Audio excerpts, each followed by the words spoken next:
Yea, though I walk through the valley of the shadow of death, I will fear no evil, because God, you're with me. And with everything that's facing me, all that surrounds me, God, you keep showing yourself to be real. My name is Jason C. Brown. I'm the son of Bishop Curtis Brown and First Lady Beverly Ann Brown. I was born and raised in Mount Vernon, New York, till about the age of 8 or 9. Then I moved to Dobbs Ferry, New York, where I was basically raised from there. My father was a pastor of the Jehovah Church of Christ in Mount Vernon, New York, where I served in the music ministry and later on in the Bible ministry of the church as the youth pastor and the minister of music. I've been singing since about the age of 3.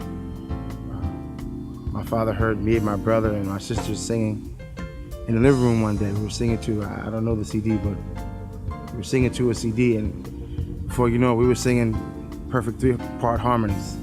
And before you know it, we were all over the place singing as a Brown family and ministering to people from a young age. For over 30 years now, we've been singing, and it's been a blessing.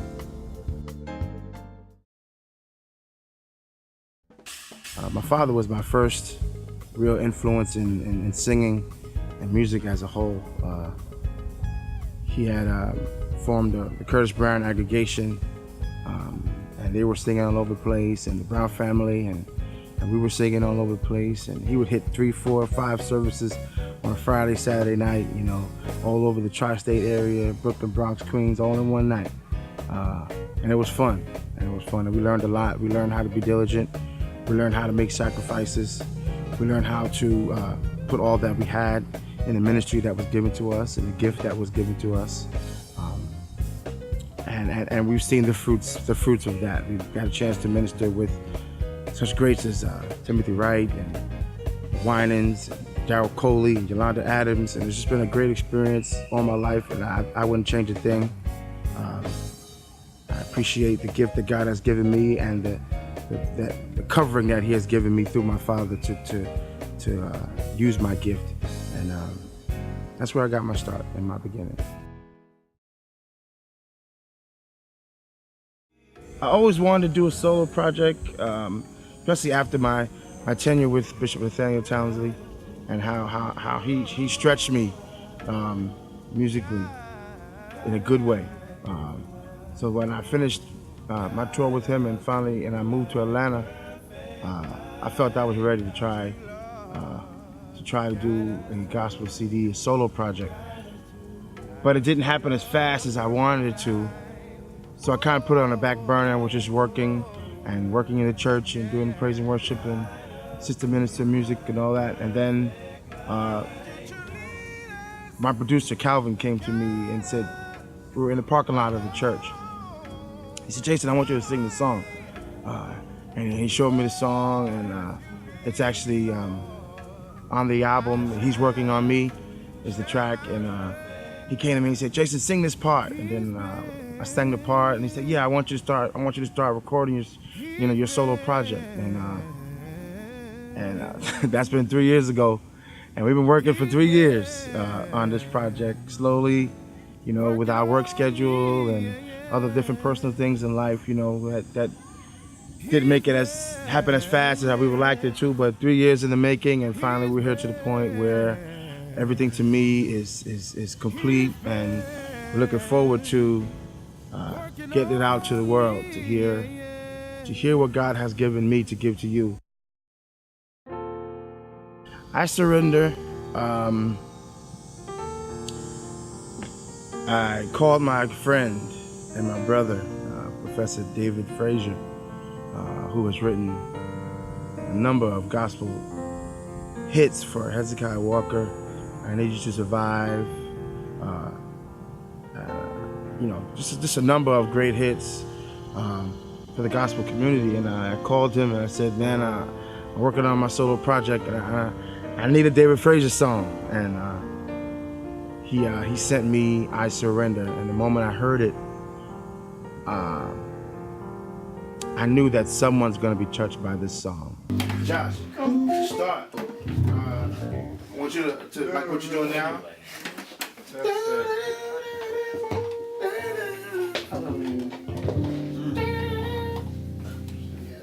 That too. That too, yeah.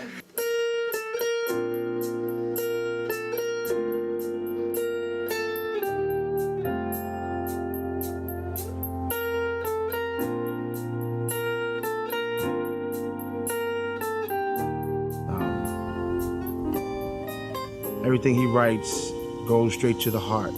And he sent me a worship song, which I'm a worshiper. I love worship. And I know that it's gonna bless some people. Just to realize that you can't do it on your own. You know, if you're ever gonna submit and do God's will, you gotta surrender all to Him. Everything to me came about. I was the minister of music at my father's church, the Jehovah Church of Christ in Mount Vernon, New York, and I was going through some personal issues of my own, and I was at the church early for a choir rehearsal, and I sat down at the piano. I never could play. I always wanted to learn how to play, but never could play the piano. And one day I was sitting there, and a tune came to my head.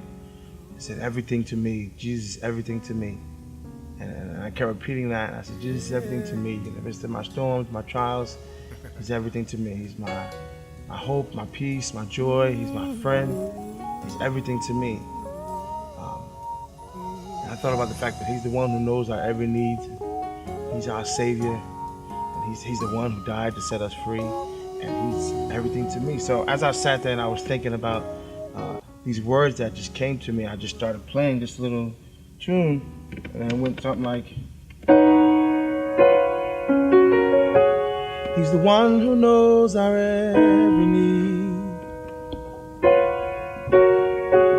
and He's our Savior, yes indeed. He's the one who set us free. Jesus is everything to me. And as I sat there singing it, and I said, okay, let me pin it, and I wrote it down, and that's how it evolved. And I gave it to my ace musician, Ed Wilder, who did all the music for it,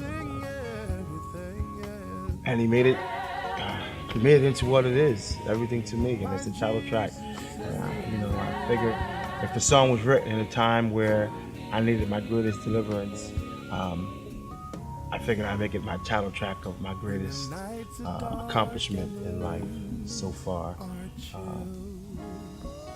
Title track of my album, my solo project, Everything to Me. What I'd like to accomplish from or see come out of Everything to Me is I just would like to see, to have a testimony that somebody come tell me they were going through a situation and they put the CD in, and the CD encouraged them to keep going, or it encouraged them to not give up, to keep the faith, or help them to realize that Jesus was everything to them in their lives, and that they can trust Him totally, and, that He's worthy of all praise, and just be able to touch someone's life and impact someone's life in a positive way. Someone asks me how it is, I always seem to smile. Do I ever have a bad day? Do I ever have to cry? And I say,